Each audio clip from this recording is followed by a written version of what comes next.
அண்ணா விஜய் அண்ணா, எங்கள் வீட்டில் ஒருத்தரை வச்சு உங்களை கொண்டாடினோம். இன்றைக்கி இந்த நாட்டுக்கே உங்களை சிஎம் ஆக்கி கொண்டாடுறோம். ஆனால் சில தற்குறிங்க நம்மளை தற்குறி என்னன்னு பார்த்தியா, மொத்தம் அவனுக்கு செத்தானுங்க.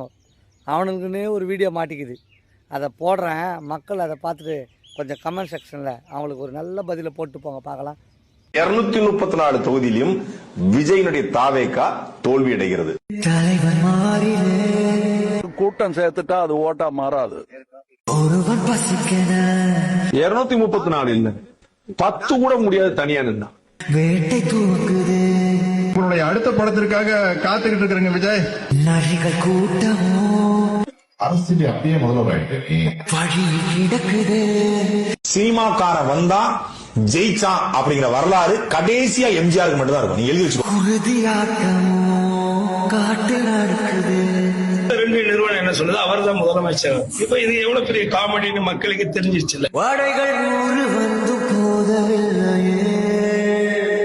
உன் பேரையே முழுசா உன்னால சொல்ல முடியாது. சொன்னா பாதி பேர் ஓட்டு போட மாட்டான்.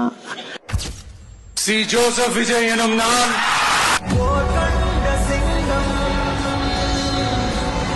தமிழ்நாட்டு அரசின் முதலமைச்சராக